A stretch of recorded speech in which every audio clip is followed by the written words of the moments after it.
Hello again, everybody. This is Mr. Everything. I'm coming at you with another Wargaming and miniature video. In this video, what we're going to be doing is we're going to be making some ruin walls. I specifically am making these for my role-playing games, but I've also making these for my bolt-action game or any other game like my Hail Caesar or any other game that you might need ruins on the table. Alright, so these are just going to be ruined walls. These are not going to be they're not going to be corners of walls. They're not going to have floors. They're not going to have anything elaborate. These are just going to be ruined walls, and you can place them anywhere. You can actually just use them as walls if you want, but they're going to be irregular. Okay, so the first piece of supplies that I went out and got were these 6-inch popsicle sticks. You got some 6-inch popsicle sticks. We will be using those. And then I also went out and got a pack of 12-inch by 12-inch cork tile. The cork tile comes in about, I guess that's about a ½ an inch thick, and it comes with 4 pieces. As you can see, this piece has already been cut on a little bit. It is down to 7 inches, so I've got 12 by 7 right here that I'm going to be working with. Let's go ahead and now I'm going to do two or three types of walls. What we're going to do is we're going to do a very shallow wall, low wall. Basically, we'll call them low walls. I'll have some low walls, and then I'll have some high walls, higher than the characters' heads. And then I'm gonna make a wall or two with a doorway in it, and we'll talk about that when I get there.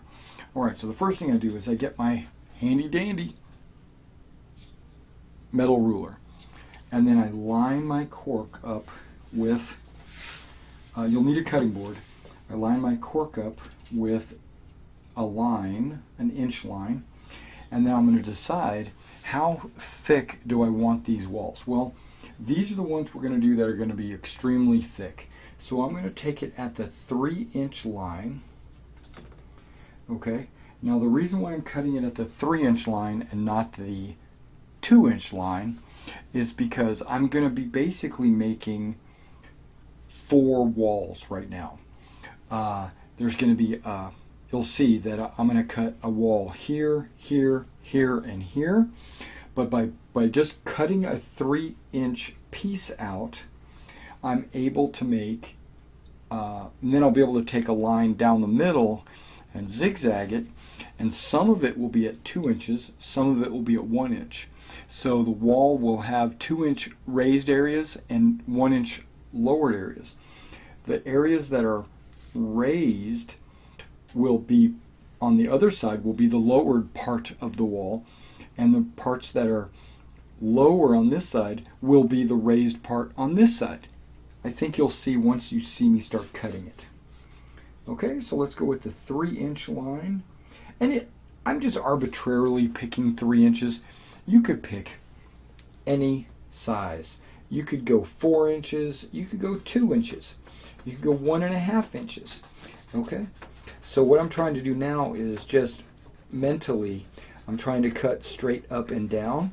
And as you can see, I am using a sawing motion. Even though this is an X-Acto knife, I am going up and down, basically poking the cork. The cork has a tendency to flake and break. Now the part I'm cutting right now, this perfectly straight line, is going to be the bottom of a wall. So I want that bottom to be pretty straight and unbroken. I do normally take 2 passes with the X-Acto knife, hitting all the spots that I might have missed with the last sawing action.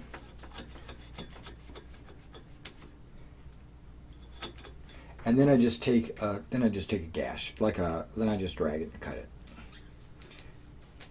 Now I put my finger here to hold it down because when I get to the other side, it'll want to pop off. Like so. There we go. Now this piece can be set off to the side because that's not the one we're working with. And you'll notice there is a very rough edge here, but I mean not rough, but dirty edge. There's a little dirty edge here, and you'll see all this falls down. So what I do is I take one of my popsicle sticks. This is not why I have the popsicle stick, it's just a convenient tool that's sitting here. I scrape off all the excess into my hand, because if you don't, it'll accumulate, and then it will be horrible. Okay, so now I find the center point of this chunk that I've cut, right? And I put a line down here because I'm standing off to the side. Let's do it this way.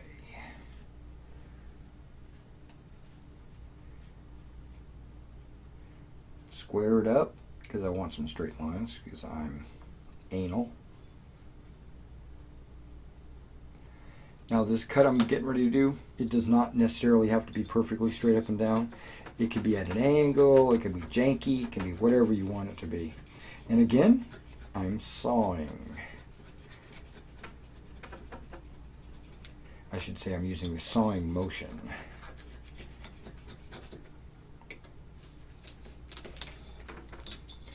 There we go.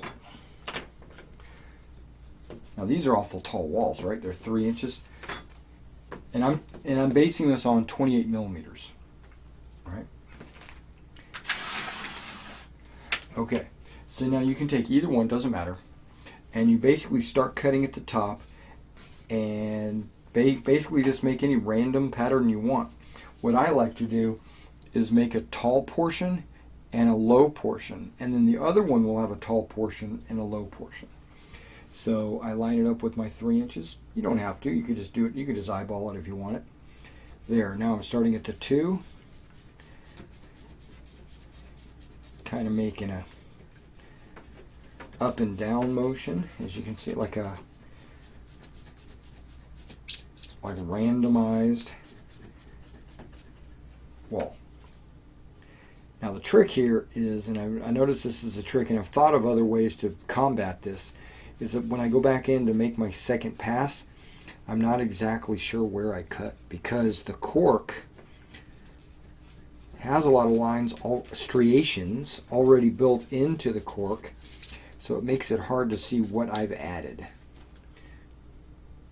But with a little eyeballing and patience,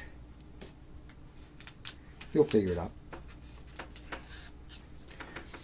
Okay, so I just cut that in half at a jagged edge. Now you got a wall there, and you've got a wall there. These are not finished. Okay, just set these off to the side for safekeeping while I do the next one. You can do exactly the same thing. You'll be surprised. You won't really be able to tell the difference. Sometimes I go really far out and then come down low and then kind of come back up, or whatever. You can do it however you want to do it. I was just magically delicious.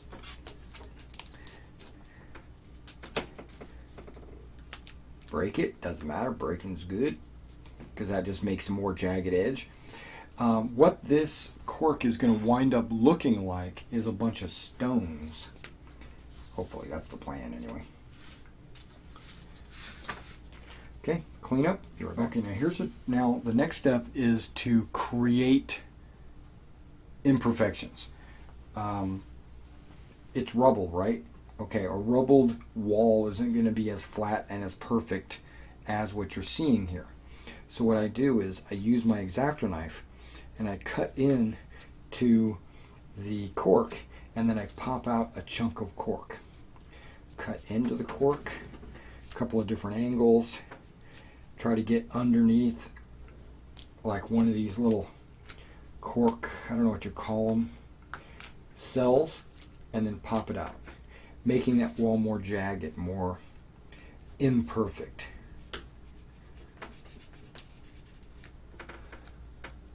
Right? Yeah, I even do it, I'm crazy, I even do it on the end of the wall. You don't want the end of the wall to look straight up and down, do you?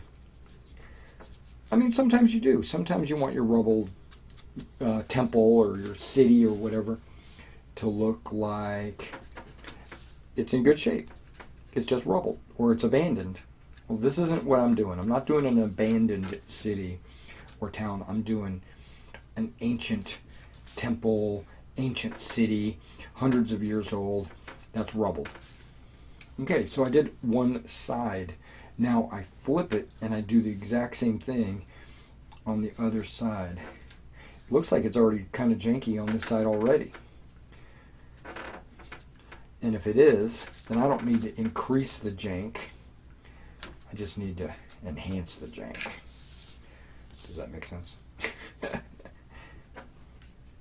I'm just eyeballing, looking around, trying to find parts that I can pop out. Not trying to pop out too much.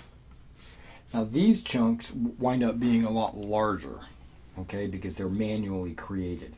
And because of that, I save those. I save those pieces maybe as scatter on other, like, rubble buildings or something. Sometimes you'll want to take a building and make it like a burned out building or something, and you'll put it on a base, and you'll whoa, there goes a piece. You'll put it on a base and you'll give it a little bit of life, as in you'll like have a burned out roof and you'll have a door hanging off the hinges or something like that. That's when I'll use these pieces to be part of that burned out or blown up building, because then it'll be rubble that's laying around. These aren't rubble per se. I mean, the rubble could still be there. I could put it on bases, but that's not. I could put like a whole temple on a base, but that's not what I'm trying to do. When I get these done, I'll be right back. All right, now you'll see some of this rubble here is actually fairly large, like I said. So what I do is I've got a little bucket here that I save the big pieces, because those are the ones that I'll use in other building projects. I'll just sprinkle them on as like bricks or broken walls or something like that. All right, we're back. We've got all of our walls cut and distressed. Now what we're going to do is I'm going to create a couple of these walls with doorways in them, right? And so they're not going to be like arches or full doors. It's just going to be gaps in the wall that will wind up being a doorway. So we're going to take this one. I just randomly grabbed one. You can pick any one you want that you think looks best. I'm going to line it up because I want to use one of these inch marks. It doesn't really matter, huh? Does it? Yes, it does. I want to use a inch mark like right here to be my doorway. And I'm making my door exactly 1 inch wide. But what you'll see is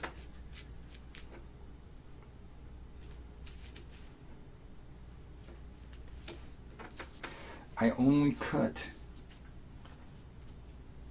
in one spot.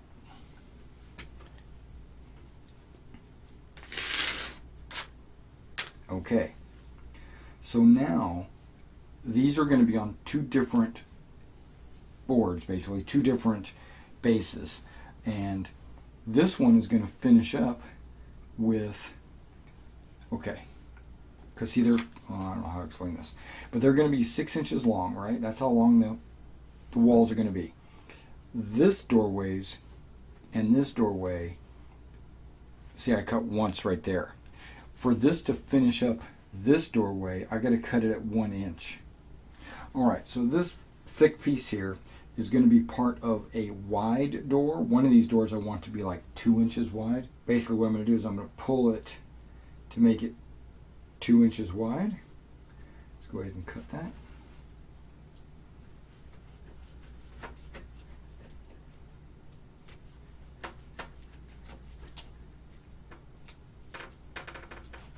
There you go, which automatically distressed it, which is pretty cool.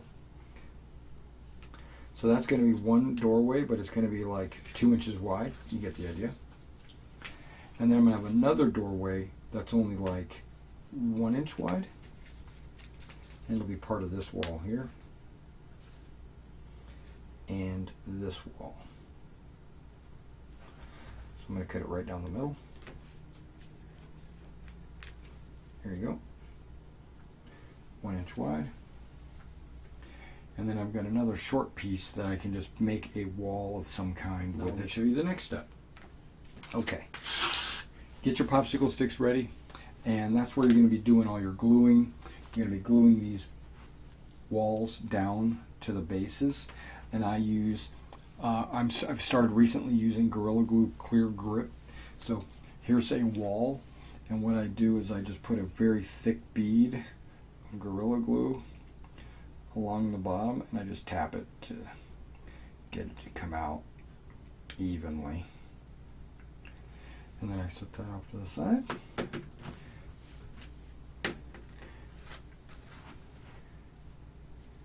And then I just set this down even in the middle and to the left and right. Basically just center it on there.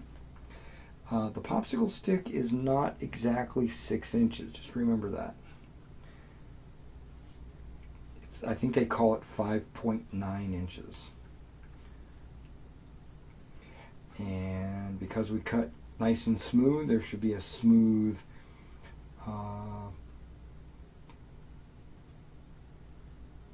bottom of your wall, which will go against the popsicle stick. And there you go. And I'll just set that off to the side. It's not done yet. Do it again. We're going to do this again for every wall. Okay, apply some pressure. I usually give it about 10-15 seconds of pressure. Pushing down on the cork. Being sure not to apply too much pressure because you can actually break the cork. The cork is fairly easy to break. You could just break it with your hand if you wanted to. Alright, well, let me get these walls glued, and when I get to the doorways, I'll be right back. Alright, now we're back. Now we're going to do the doorways. Now specifically, let's put that one off to the side there. We're going to do this doorway right here. It's basically the same old thing. Basically, you just take the half wall that you made and you glue it on the end of the popsicle stick.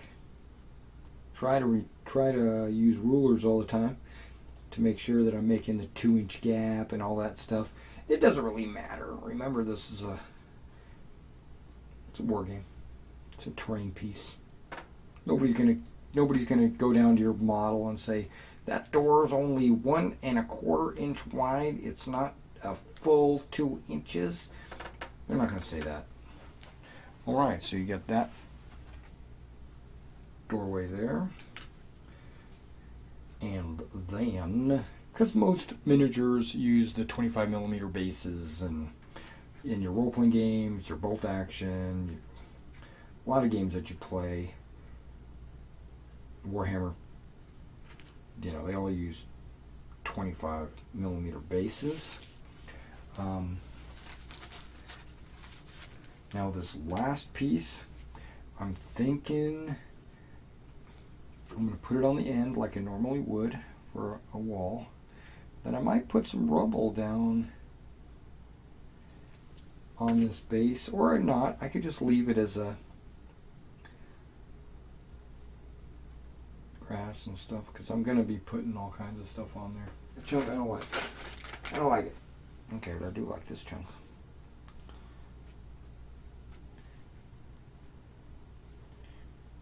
Hell, I just made a door. Just made a doorway without even trying. Because I saved a piece from the last time I worked with the cork. Okay, let's Put the lid on that.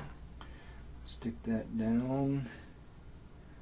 Pull it out a little bit. There we go.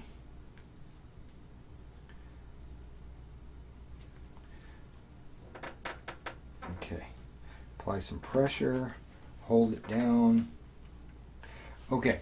Now when these dry, we'll move on to the next step and I'll show you what that is. Alright, so now the next step, once these are dry, is to spray them. And what I used was a gray primer from Krylon. I just grabbed some gray primer, sprayed them, and you get something that looks like this, right? You get this rubble wall looking piece. Now what I'm going to do is I'm going to take my grit that I use, which is a ballast. I don't use the sand and stones. I just use a solid ballast. If I ever want any stones or anything, I will deliberately place them. So then I take my Elmer's or white glue. I apply it to the base. Maybe I should open this up.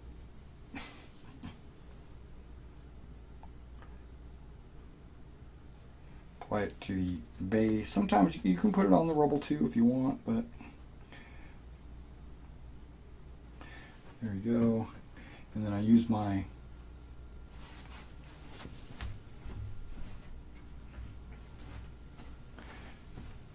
the tester's brush that I always use for glue applications to make sure it's all over and inside cracks like that.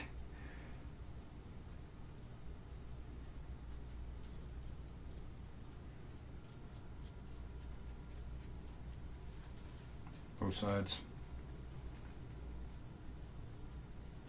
What this will also do by putting this on and this glue and in the cracks, it'll disguise any gaps that might be between the stick and the cork board that that I might have made, and not that the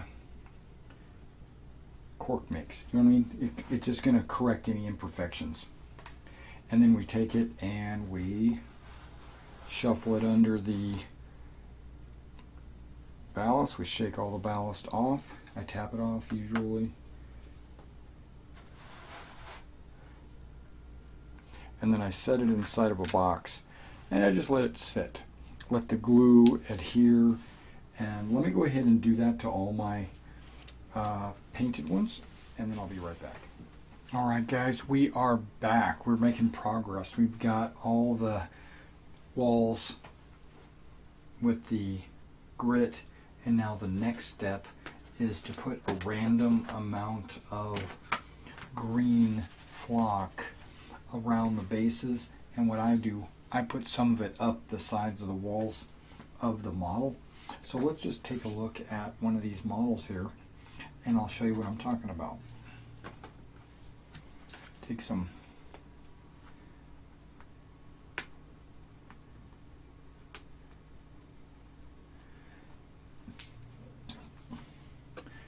PVA, and then we just put a little bit there and a little bit there, maybe a little bit more right there. Okay, and then on the other side of the wall I do the same. I just put a little bit in a random spot, put a little bit here, put a little bit there. Now on this side I'm going to show you, I'm going to paint kind of like a Y. That was my, and what I'm doing is I'm dabbing the glue to give me not such a harsh or a defined line. I wanted it to be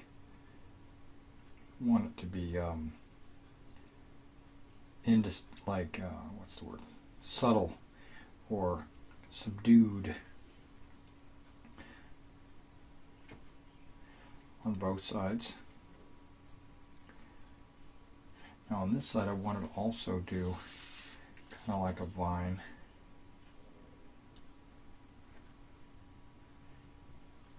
So all I did was just paint a little bit of a, I said paint, but really I'm applying the glue like paint. Okay. So then I take my, let's move these out of the way. I take my flock and I just sprinkle it on my glue along the base and along the wall. And do the same on the other side.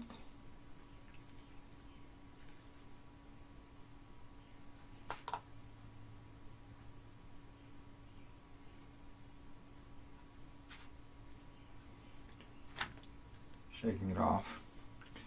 And it gives you kind of a little bit of a grass growing effect on the wall.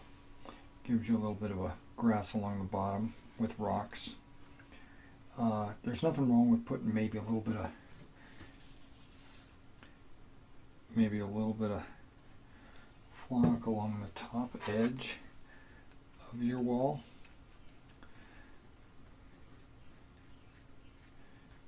Going down inside that little crack there. And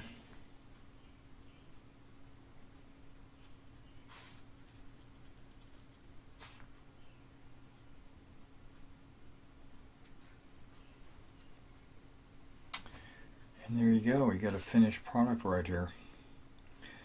What I'm going to do is I'm going to go ahead and flock all these, and then we'll be right back. And what I'll do is I'll do a money shot with some figures next to them so that you can see what they'll all look like. Alright, I'll be right back. Alright, now I just wanted to kind of show you an example. These are all the rubble that I just made on this video, and you know, you can see how it kind of looks like ruins, or you know, like Tomb Raider kind of style ruins, or the jungles of Celt. Like there's a couple of D&D figures right there, and how they might be wandering through some rubble or ruins. And then over here I've got some German bolt action figures. They might be in a rubbled building or something like that. So that's how you do it. And if you need any advice or any help, or if you have any suggestions on some other projects that I might be doing, post them in the comments. I'd appreciate it. All right, guys. Catch you next time.